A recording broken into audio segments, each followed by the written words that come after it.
Revista Espírita, 1865, coletânea de dissertações. Apresentação. Esta obra é uma compilação das dissertações apresentadas na Revista Espírita do ano de 1865, dirigidas pelo célebre codificador da doutrina espírita, Allan Kardec. Ano 8, janeiro de 1865, número 1. Instruções dos Espíritos. Sociedade Espírita de Antuérpia. 1. Reconhecer a grandeza e a misericórdia de Deus para com todos os seus filhos. A voz do Altíssimo se fez ouvir.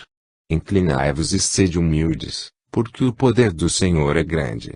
A terra inteira deve vibrar sob sua mão misericordiosa, e os que se submeterem às suas leis serão abençoados, como outrora Abraão, que marchava para uma terra desconhecida, porque a voz do Eterno falava em seu coração. O Altíssimo vos sustentará, a vós que marchais sob o seu olhar paternal, humildes e crentes. Deixai que vos tratem como pobres de espírito, e o Deus forte vos atrairá se por sua graça. Sede firmes trabalhando em sua vinha, e desprezai o desdém dos ímpios, porque o Eterno vos tocou com sua mão protetora. Sede corajosos e marchai sem saber onde ele vos conduz. Ele protege os que apoiam a própria fraqueza em sua força. O Criador é grande, admirai-o em suas obras. O Espiritismo espalha-se na terra, semelhante ao orvalho benfazejo da noite que refresca uma terra muito seca. Ele espargirá em vossas almas o orvalho celeste, vossos corações, pela unção da graça divina, produzirão bons frutos, e vossos trabalhos proclamarão sua glória e sua grandeza. Deus é onipotente, e quando conduzia por sua força o braço de Moisés, as tábuas da lei não abalaram a terra. Que temeis? Deus vos abandonou vossa fraqueza, quando deu sua força a Moisés? O Altíssimo não enviou o maná do deserto. Será menos misericordioso para convosco do que foi para com os filhos de Israel, deixando que vossos corações se ressequem pela ignorância. Deus é tão justo quanto grande. Apoiai-vos nele e ele vos inundará de sua graça. Vossos corações abrir-se-ão e se tornarão asilo da fé e da caridade, porque a caridade brilhou na terra e o Altíssimo vos tocou com sua mão benfeitora. Coragem, espíritas! O Deus forte vos olha. Que vossos corações sejam as tábuas onde ele inscreve suas leis, e que nada de impuro manche o templo do Eterno, a fim de que vos torneis dignos de pregar seus mandamentos. Não temais andar nas trevas, quando a luz divina vos conduz. Os tempos designados pelo Todo-Poderoso são chegados. As trevas desaparecerão da terra dando lugar aos raios divinos que inundarão vossas almas, se não repelirdes a voz de Deus. A força do Altíssimo derramar-se-á sobre o seu povo, e seus filhos o bendirão entoando louvores pela pureza de seus corações. Que nada vos detenha, que nada vos desanime, sede firmes na obra de Deus. Sede todos filhos de uma grande família. E que o olhar do vosso Pai Celeste vos conduza e faça frutificarem os vossos trabalhos. 2. Aproxima-se o reino do Cristo, os precursores o anunciam, as guerras surdas aumentam, os espíritos encarnados se agitam ao sopro impuro do príncipe das trevas, o demônio do orgulho, que lança o seu fogo, semelhante à cratera de um vulcão em atividade. O mundo invisível levanta-se ante a cruz. Toda a hierarquia celeste está em marcha para o combate divino. Espíritas, erguei-vos, dai a mão aos vossos irmãos, os apóstolos da fé, a fim de que sejais fortes perante o exército tenebroso que vos quer engolir. Curvai-vos diante da cruz, é a vossa salvaguarda no perigo, o penhor da vitória. A luta está recheada de perigos, não vos escondemos. Mas os combates são necessários para tornar mais retumbante e mais sólido o triunfo da fé, e para que se cumpram estas palavras do Cristo, as portas do inferno não prevalecerão contra ela. 3. O homem só é bastante forte quando ciente a sua fraqueza, tudo pode empreender sob o olhar de Deus. Sua força moral cresce em razão de sua confiança, porque sente necessidade de dirigir-se ao Criador para pôr sua fraqueza ao abrigo das quedas a que a imperfeição humana pode arrastar. Aquele que põe sua vontade na de Deus pode enfrentar impunemente o espírito do mal, sem se julgar temerário. Se o Ser Supremo permite a luta entre o anjo e o demônio, é para dar à criatura oportunidade para triunfar e sacrificar-se nos combates. Quando São Paulo sentiu vibrar em si a voz de Deus, exclamou: "Tudo posso naquele que me fortalece." E o maior pecador tornou-se o mais zeloso apóstolo da fé. Abandonada a fraqueza de sua natureza ardente e apaixonada, Santo Agostinho sucumbe, torna-se forte aos olhos de Deus, que sempre dá força a quem a pede para resistir ao mal. Mas, em sua cegueira, o homem julga-se poderoso por si mesmo e, deixando de recorrer a Deus, cai no abismo cavado pelo amor próprio.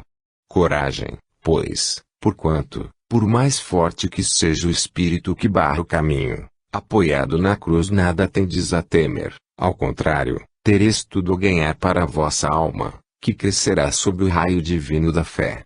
Deixai-vos conduzir através das tempestades e chegareis ao termo de vossa marcha, onde Jesus vos espera. Todo homem necessita de conselhos. Infeliz aquele que se julga bastante forte por suas próprias luzes, porque terá numerosas decepções. O Espiritismo está cheio de escolhos, mesmo nos grupos, e, com mais forte razão, no isolamento.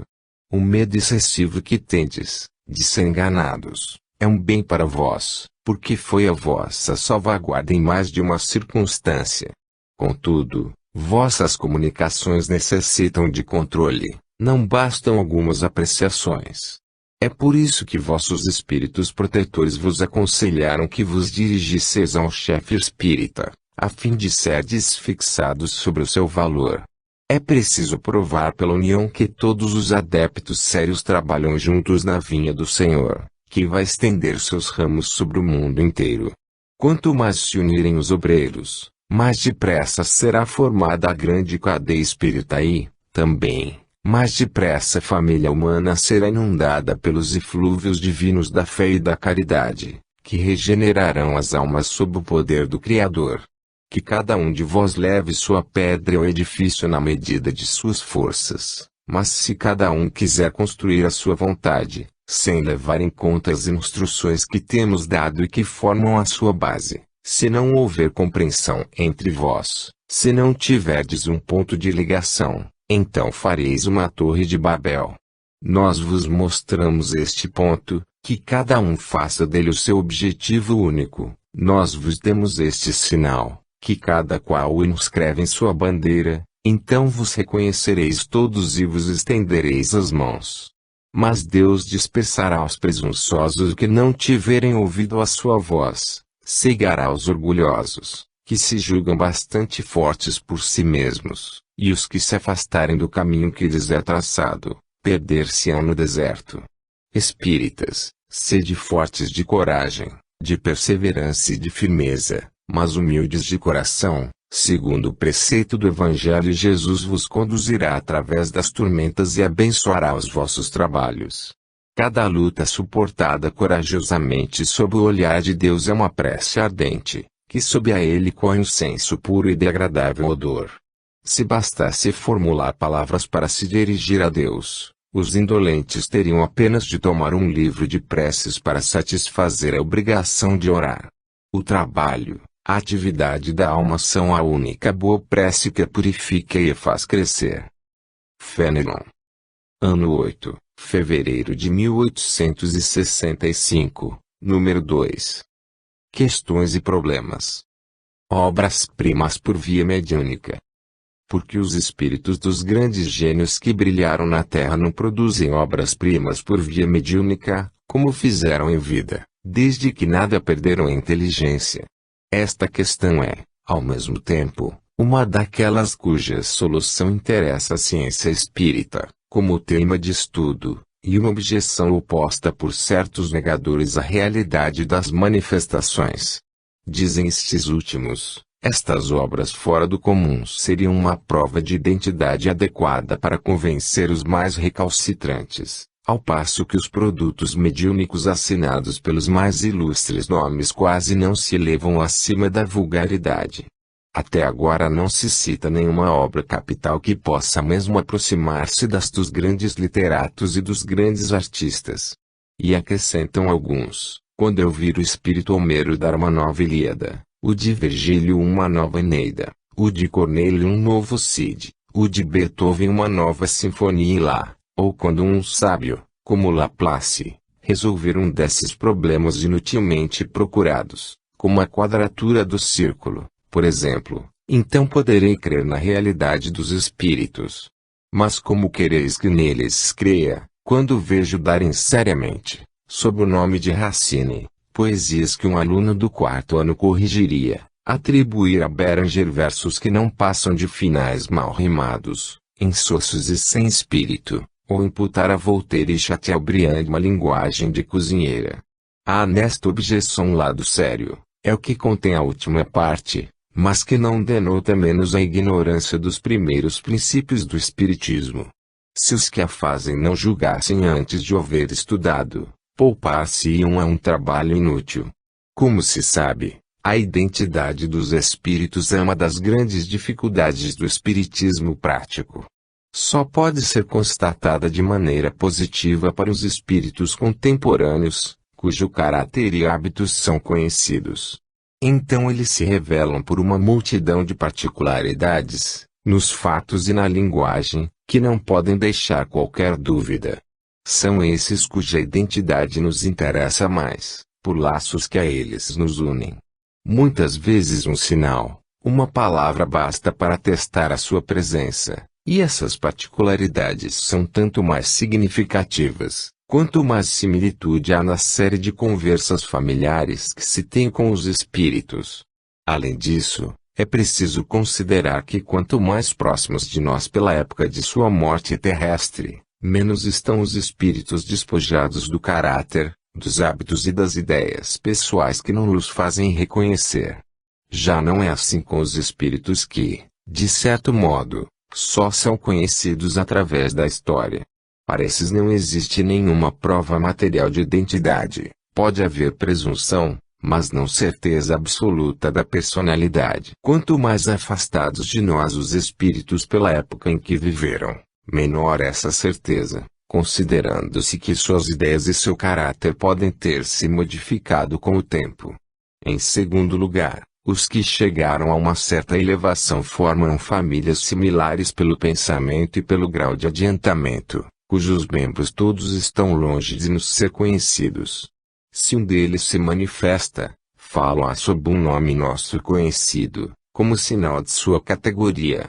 Se se evoca Platão, por exemplo, é possível que responda ao apelo, mas, se não o puder, um espírito da mesma categoria responderá por ele. Será o seu pensamento, mas não a sua individualidade.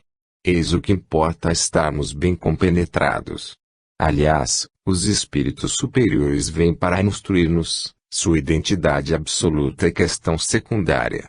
O que eles dizem é bom ou mal, racional ou ilógico, digno ou indigno de sua assinatura. Eis toda a questão.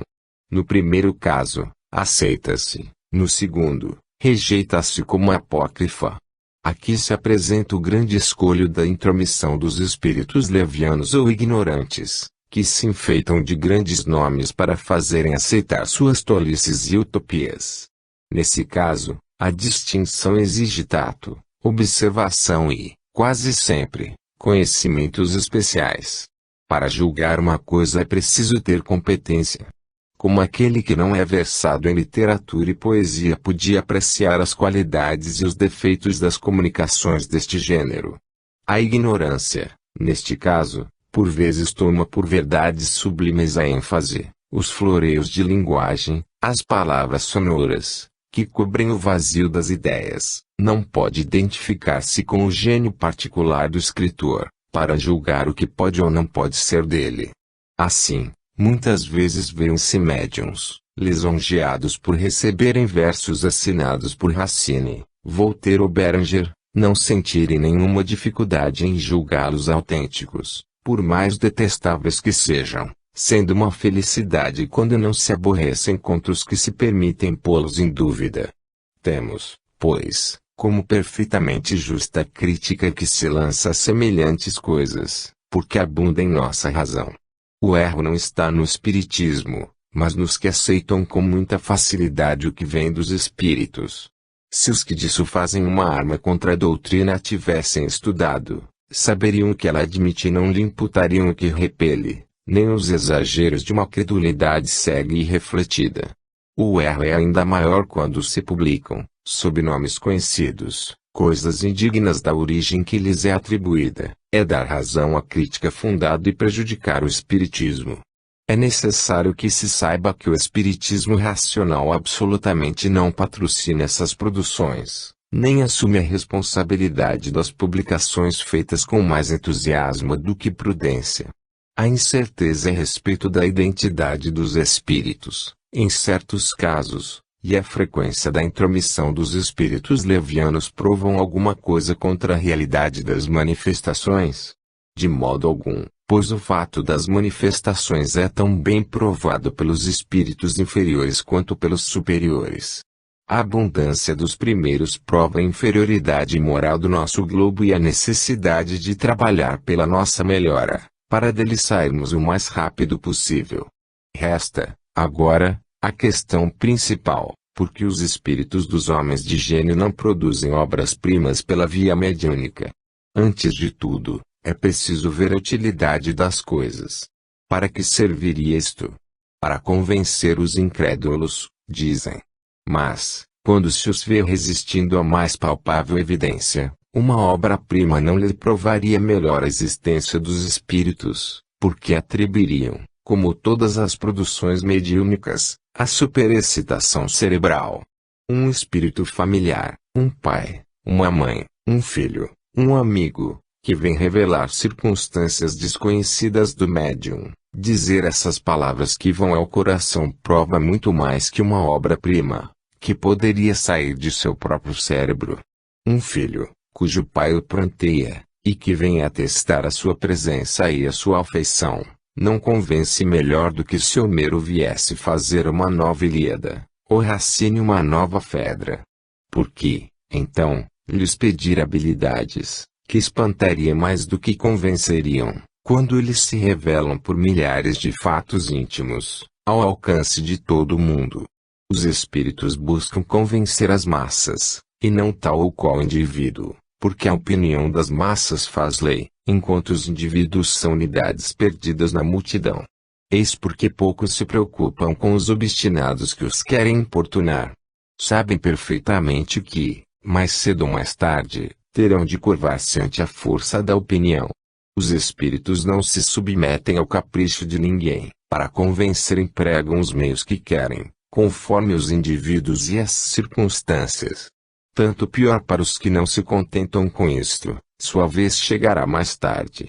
Daí porque dizemos também aos adeptos, ligai-vos aos homens de boa vontade, porque não falhareis, mas não percais vosso tempo com os cegos que não querem ver, nem com os surdos que não querem ouvir.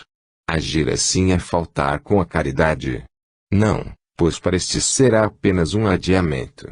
Enquanto perdeis o tempo com eles, negligenciais dar consolações a uma porção de gente necessitada e que aceitaria com alegria o pão da vida que lhes oferecesseis. Além disso, pensai que os refratários, que resistem às vossas palavras e às provas que lhes dais, cederão um dia sob o ascendente da opinião que se formará em redor deles. Seu amor próprio sofrerá menos com isto. A questão das obras-primas também se liga ao mesmo princípio que rege as relações dos encarnados com os desencarnados. Sua solução depende do conhecimento deste princípio. Eis as respostas dadas a respeito na Sociedade Espírita de Paris. 6 de janeiro de 1865, Médium, Sr. Dumbel. Há médiums que, por suas aquisições anteriores, por seus estudos particulares na existência que hoje percorrem, acham-se mais aptos, quando não mais úteis que outros. Aqui a questão moral não é levada em conta, é simplesmente uma questão de capacidade intelectual. Mas não se deve ignorar que a maior parte desses médiuns não são devotados e que muitos recebem dos espíritos comunicações de ordem elevada, que só eles aproveitam. Mais de uma obra-prima da literatura e das artes é produto de uma mediunidade inconsciente. Sem isto, de onde viria a inspiração? Afirmar corajosamente que as comunicações recebidas por Delpine de Girardin, Auguste Vaqueira e outros estavam à altura do que se tinha o direito de esperar dos espíritos que se comunicavam por eles. Nessas ocasiões, infelizmente muito raras no espiritismo, as almas dos que queriam comunicar-se tinham à mão bons, excelentes instrumentos, ou, melhor, médiuns cuja capacidade cerebral forneciam todos os elementos de palavras e de pensamentos necessários à manifestação dos espíritos inspiradores. Ora, na maior parte das circunstâncias em que os espíritos se comunicam, os grandes espíritos, bem entendido, estão longe de ter sob a mão elementos suficientes para a emissão de seus pensamentos na forma, com a fórmula que eles lhe teriam dado quando vivos. É isso um motivo para não receber suas instruções? Por certo, não. Porque se algumas vezes a forma deixa a desejar, o fundo é sempre digno do signatário das comunicações. Quanto a mais, são querelas de palavras. A comunicação existe ou não existe? Eis o essencial. Se existe, que importa o espírito e o nome que este toma? Se não se acredita nisto, importa ainda menos com ela se preocupar. Os espíritos tratam de convencer, quando não o conseguem, é um inconveniente sem importância, é simplesmente porque o encarnado ainda não está pronto para ser convencido. Todavia, estou bem à vontade para aqui afirmar que, em 100 indivíduos de boa fé, que experimentam por si ou por médiuns que lhes são estranhos, mais de 2/3 tornam-se partidários sinceros da doutrina espírita, porquanto, nesses períodos excepcionais, a ação dos espíritos não se circunscreve apenas ao ato do médium, mas se manifesta por 1000 aspectos materiais ou espirituais sobre o próprio evocador. Em suma, nada é absoluto, e sempre chegará uma hora mais fecunda, mais produtiva que a hora precedente. Eis, em poucas palavras, minha resposta à pergunta feita pelo vosso presidente. Erasto. 20 de janeiro de 1865, Médium, senhorita MC. Perguntais por que os espíritos que na Terra brilharam por seu gênio, não dão aos médiuns comunicações à altura de suas produções terrenas, quando, de preferência, deveriam dá-las superiores, já que o tempo decorrido desde sua morte deve ter sido acrescentado às suas faculdades. Eis a razão.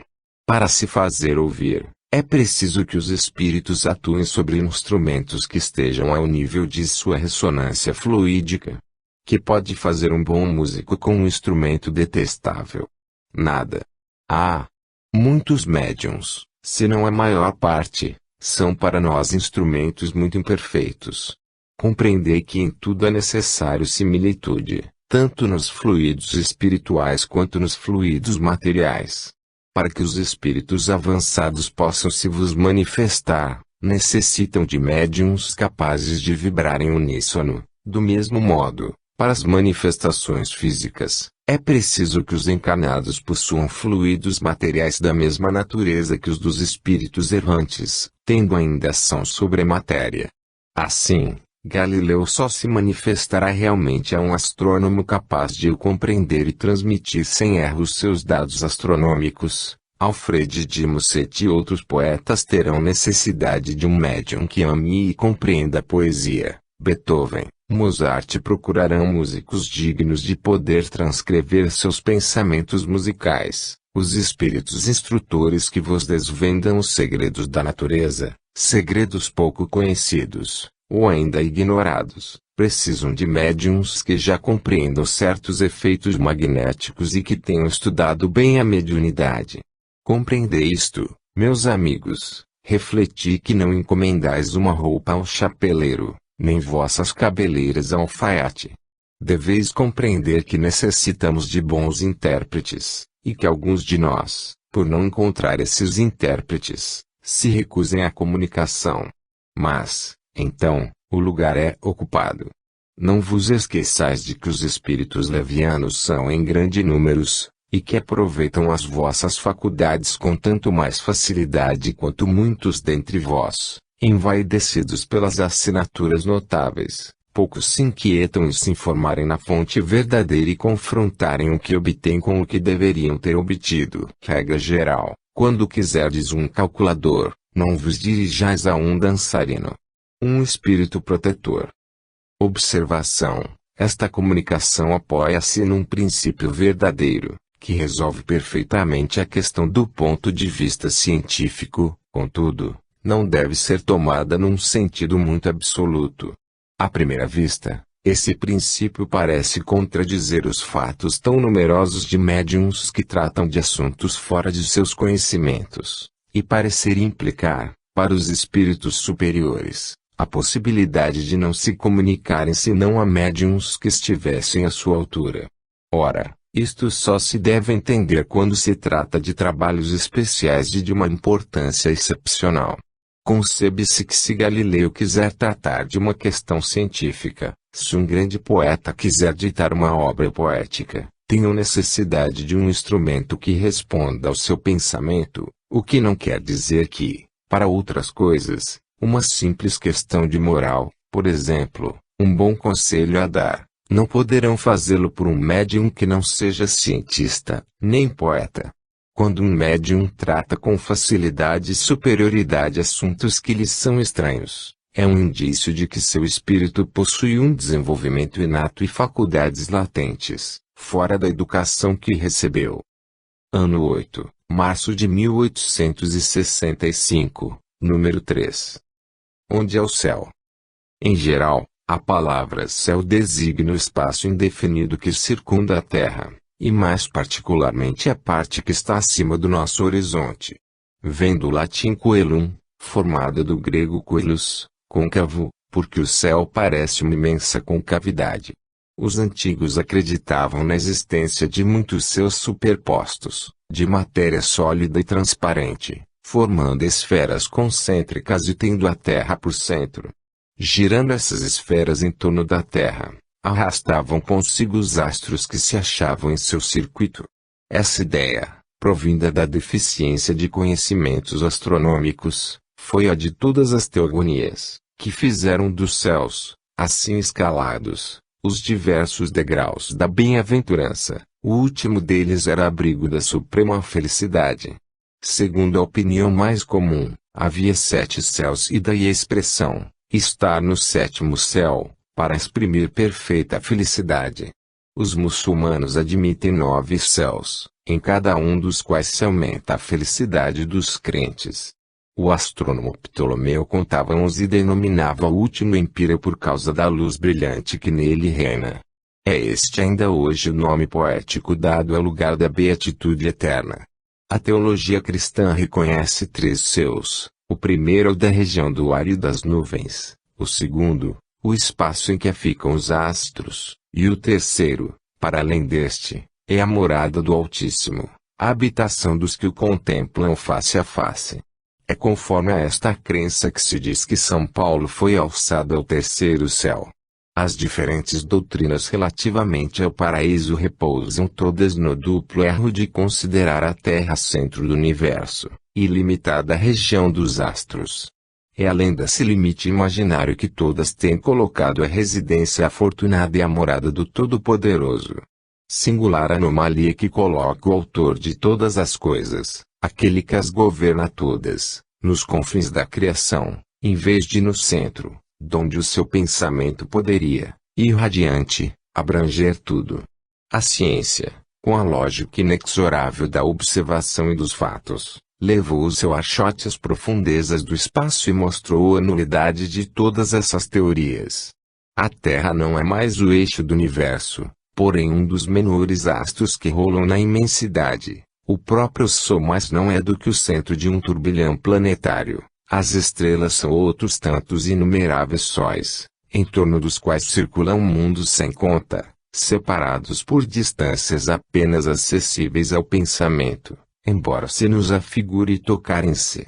Neste conjunto grandioso, regido por leis eternas, reveladoras da sabedoria e onipotência do Criador, a Terra não é mais que um ponto imperceptível e um dos planetas menos favorecidos quanto à habitabilidade. E, assim sendo, é lícito perguntar por que Deus faria da Terra a única sede da vida e nela degradaria suas criaturas prediletas. Mas, ao contrário, tudo anuncia vida por toda parte e a humanidade é infinita como o universo. Revelando-nos a ciência mundos semelhantes ao nosso, Deus não podia tê-los criado sem intuito, antes deve tê-los povoado de seres capazes de os governar.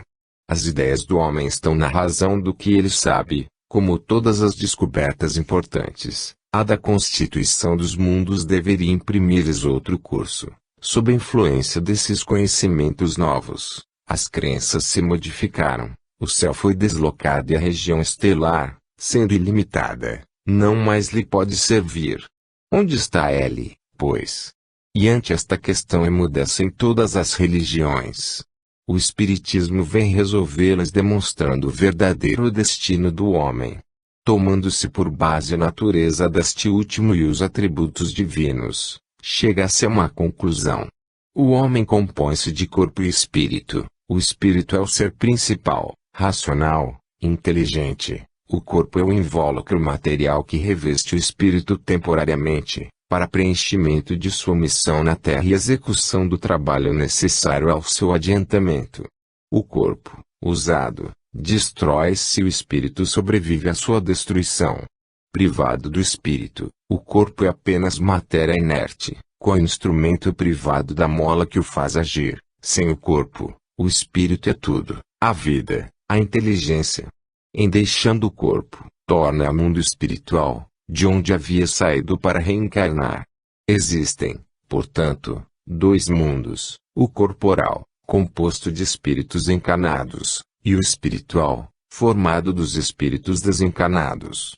Os seres do mundo corporal, devido mesmo à materialidade do seu envoltório, estão ligados à Terra ou a qualquer globo. O mundo espiritual ostenta-se por toda parte, em redor de nós como no espaço, sem limite algum designado. Em razão mesmo da natureza fluídica do seu envoltório, os seres que o compõem, em lugar de se locomoverem penosamente sobre o solo, transpõem as distâncias com a rapidez do pensamento. A morte do corpo é a ruptura dos laços que os retinham cativos. Os espíritos são criados simples e ignorantes, mas dotados de aptidão para tudo conhecerem e para progredirem, em virtude do seu livre-arbítrio. Pelo progresso adquirem novos conhecimentos, novas faculdades, novas percepções e, conseguintemente, novos gozos desconhecidos dos espíritos inferiores. Eles veem, ouvem, sentem e compreendem o que os espíritos atrasados não podem ver, sentir, ouvir ou compreender.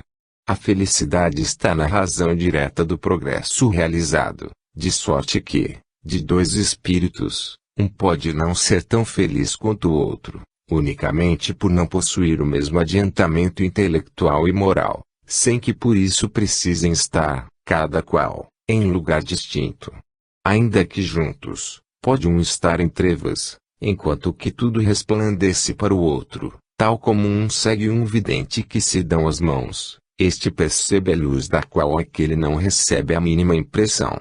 Sendo a felicidade dos espíritos inerente às suas qualidades, reina eles em toda parte em que se encontram, seja a superfície da terra, no meio dos encarnados, ou no espaço. Uma comparação vulgar fará compreender melhor esta situação. Se se encontrarem em um concerto dois homens, um, bom músico, de ouvido educado, e outro, desconhecedor da música, de sentido auditivo pouco delicado, o primeiro experimentará a sensação de felicidade, enquanto o segundo permanecerá insensível, porque um compreende e percebe que nenhuma impressão produz no outro. Assim sucede quanto a todos os gozos dos espíritos, que estão na razão da sua sensibilidade.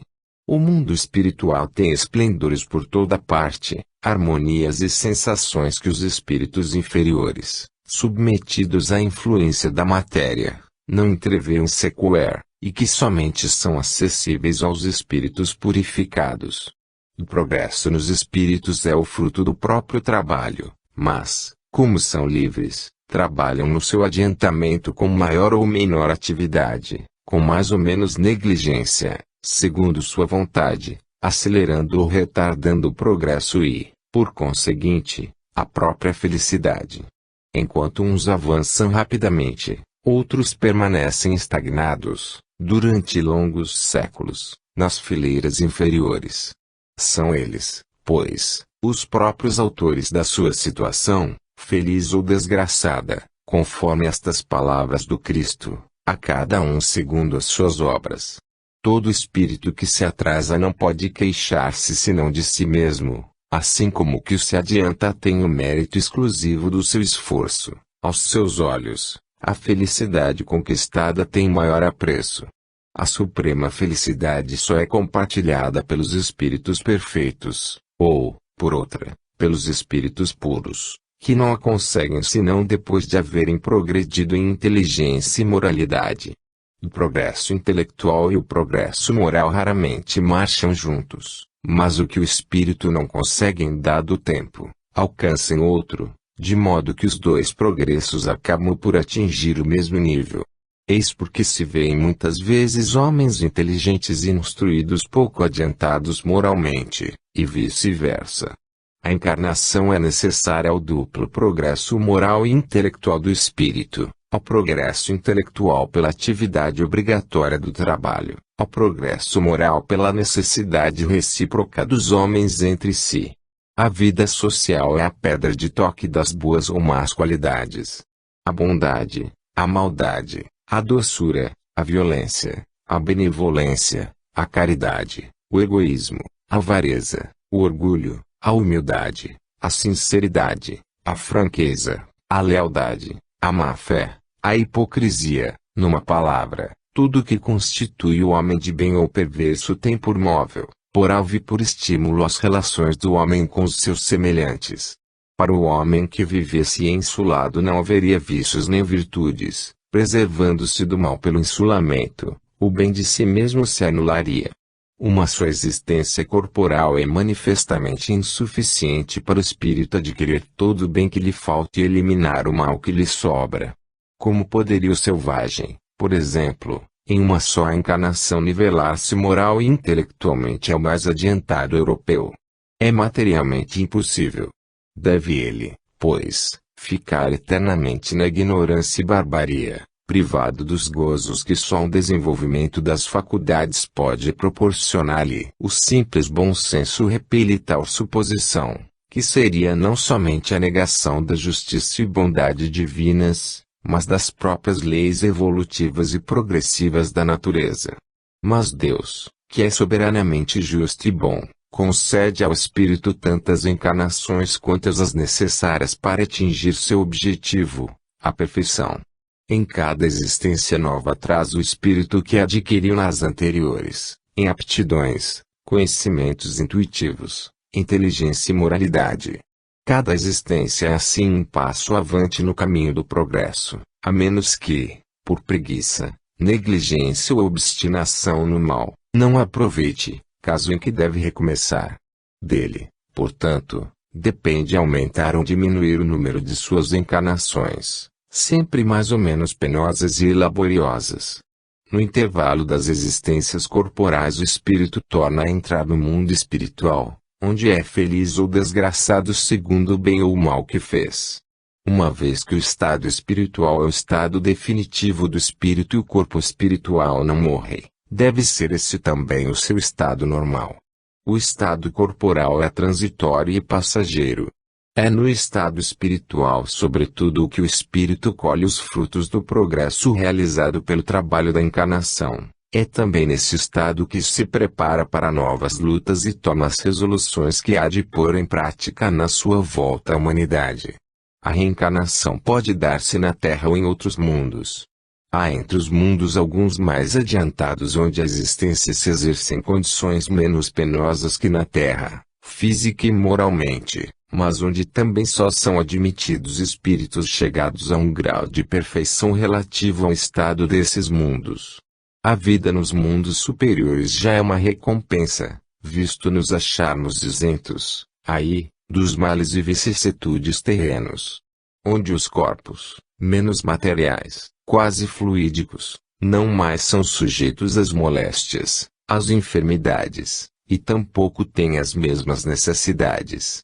Excluídos os espíritos maus, gozam os homens de plena paz, sem outra preocupação além da do adiantamento pelo trabalho intelectual.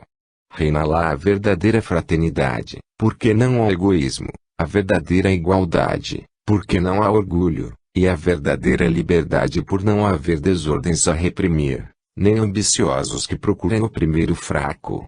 Comparados à terra, esses mundos são verdadeiros paraísos, quais pousos ao longo do caminho do progresso conducente ao estado definitivo. Sendo a terra um mundo inferior destinado à purificação dos espíritos imperfeitos, está nisso a razão do mal que aí predomina, até que praza a Deus fazer dela a morada de espíritos mais adiantados. É assim que o espírito, progredindo gradualmente à medida que se desenvolve, chega ao apogeu da felicidade, porém, antes de ter atingido a culminância da perfeição, goza de uma felicidade relativa ao seu progresso. A criança também frui os prazeres da infância, mais tarde os da mocidade, e finalmente os mais sólidos, da madureza. A felicidade dos espíritos bem-aventurados não consiste na ociosidade contemplativa, que seria, como temos dito muitas vezes, uma eterna e fastidiosa inutilidade. A vida espiritual em todos os seus graus é, ao contrário, uma constante atividade, mas atividade isenta de fadigas. A suprema felicidade consiste no gozo de todos os esplendores da criação, que nenhuma linguagem humana jamais poderia descrever, que a imaginação mais fecunda não poderia conceber. Consiste também na penetração de todas as coisas, na ausência de sofrimentos físicos e morais, numa satisfação íntima, numa serenidade da alma imperturbável, no amor que envolve todos os seres, por causa da ausência de atritos pelo contacto dos maus, e, acima de tudo, na contemplação de Deus e na compreensão dos seus mistérios revelados aos mais dignos. A felicidade também existe nas tarefas cujo encargo nos faz felizes. Os espíritos puros são os messias ou mensageiros de Deus pela transmissão e execução das suas vontades. Preenchem as grandes missões, presidem a formação dos mundos e a harmonia geral do universo, tarefa gloriosa que se não chega senão pela perfeição. Os da ordem mais elevada são os únicos a possuírem os segredos de Deus, inspirando-se no seu pensamento, de que são diretos representantes. As atribuições dos espíritos são proporcionadas ao seu progresso, às luzes que possuem, às suas capacidades, experiência e grau de confiança inspirada ao Senhor soberano.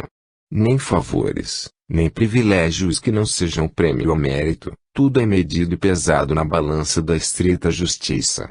As missões mais importantes são confiadas somente àqueles que Deus julga capazes de as cumprir e incapazes de desfalecimento ou comprometimento.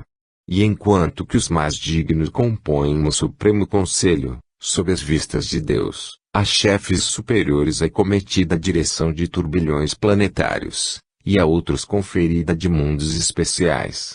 Vem, depois, pela ordem de adiantamento e subordinação hierárquica, as atribuições mais restritas dos prepostos ao progresso dos povos, à proteção das famílias e indivíduos, ao impulso de cada ramo de progresso, às diversas operações da natureza até aos mais ínfimos pormenores da criação. Neste vasto e harmonioso conjunto há ocupações para todas as capacidades, aptidões e esforços, ocupações aceitas com júbilo, solicitadas com ardor, por serem um meio de adiantamento para os espíritos que ao progresso aspiram. A encarnação é inerente à inferioridade dos espíritos, deixando de ser necessária desde que estes, transpondo-lhe os limites, ficam aptos para progredir no estado espiritual, ou nas existências corporais de mundos superiores, que nada têm da materialidade terrestre. Da parte destes a encarnação é voluntária, tendo por fim exercer sobre os encarnados uma ação mais direta e tendente ao cumprimento da missão que lhes compete junto dos mesmos. Desse modo aceitam abnegadamente as vicissitudes e sofrimentos da encarnação. Ao lado das grandes missões confiadas aos espíritos superiores, há outras de importância relativa em todos os graus, concedidas a espíritos de todas as categorias, podendo afirmar-se que cada encarnado tem a sua, isto é, deveres a preencher a bem dos seus semelhantes, desde o chefe de família, a quem incumbe o progresso dos filhos, até o homem de gênio que lança às sociedades novos germens de progresso. É nessas missões secundárias que se verificam desfalecimentos, prevaricações e renúncias que prejudicam o indivíduo sem afetar o todo. Todas as inteligências concorrem, pois, para a obra geral, qualquer que seja o grau atingido, e cada uma na medida das suas forças, seja no estado de encarnação ou no espiritual. Por toda parte a atividade, desde a base ao ápice da escala, instruindo-se, coadjuvando-se em mútuo apoio, dando-se as mãos para alcançar o zênite. Assim se estabelece a solidariedade entre o mundo espiritual e o corporal, ou, em outros termos, entre os homens e os espíritos, entre os espíritos libertos e os cativos. Assim se perpetuam e consolidam, pela purificação e continuidade de relações, as verdadeiras simpatias e nobres afeições.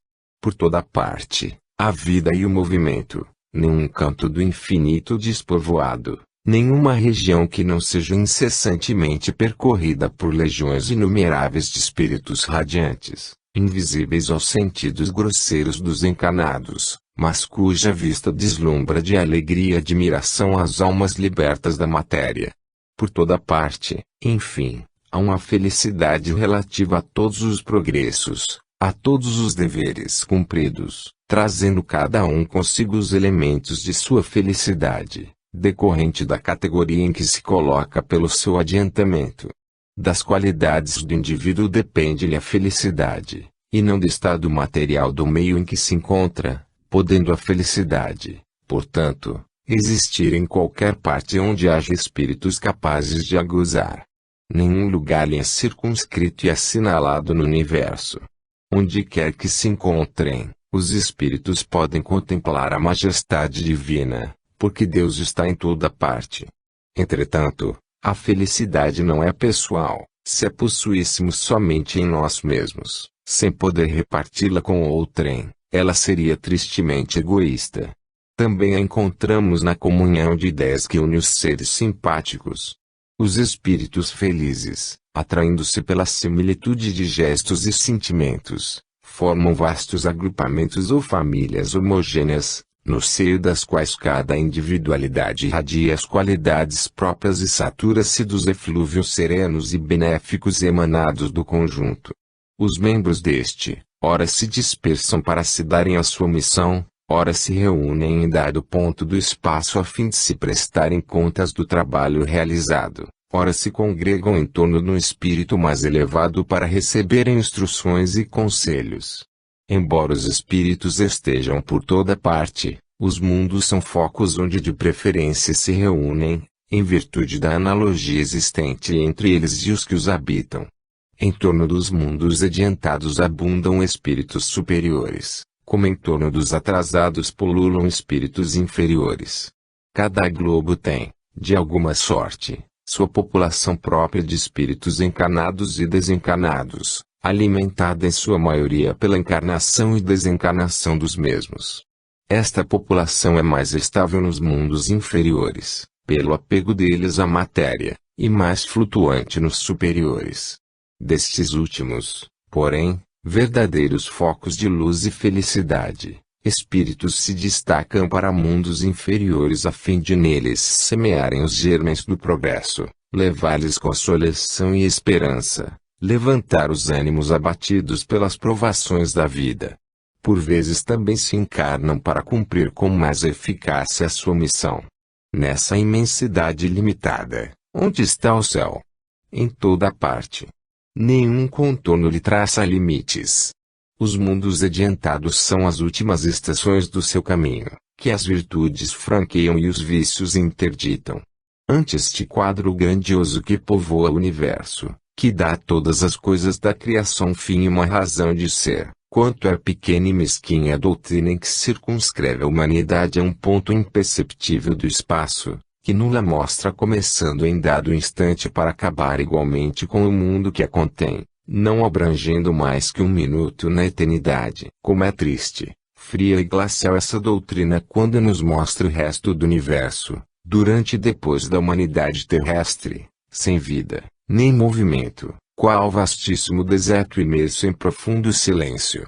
Como a desesperadora perspectiva dos eleitos voltados à contemplação perpétua, enquanto a maioria das criaturas padece tormentos sem fim.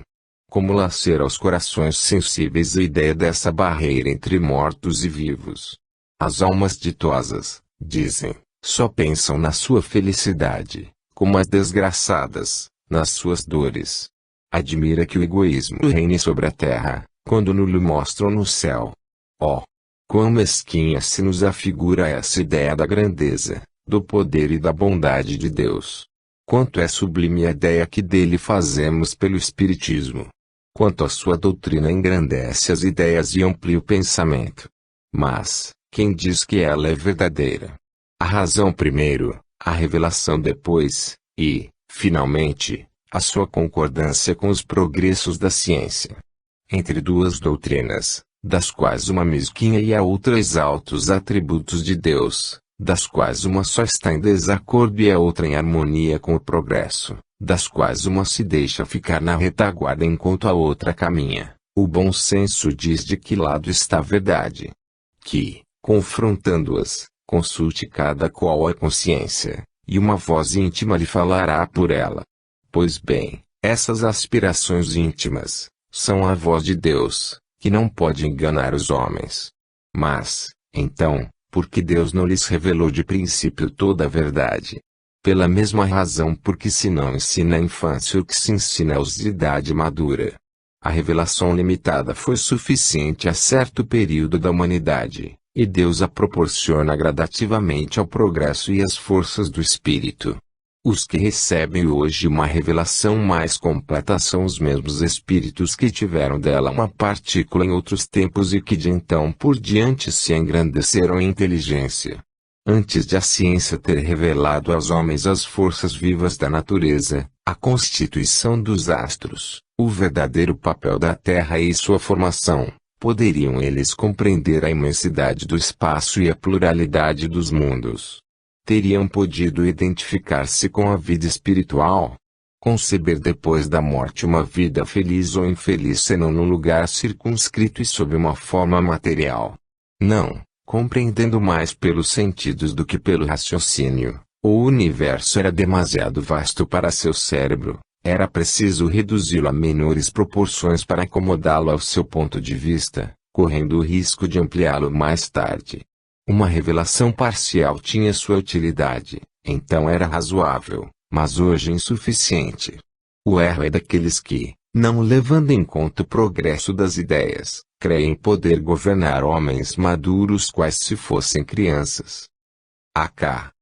Ano 8, abril de 1865, número 4. Destruição dos seres vivos uns pelos outros. A destruição recíproca dos seres vivos é, dentre as leis da natureza, uma das que, à primeira vista, menos parecem conciliar-se com a bondade de Deus. Pergunta-se por que teria ele criado a necessidade dos seres vivos mutuamente se destruírem, para se alimentarem uns à custa dos outros. Para quem apenas vê a matéria e restringe a vida presente à sua visão, há de isso, com efeito, parecer uma imperfeição na obra divina. Daí a conclusão que tiram os incrédulos que, não sendo Deus perfeito, não há Deus.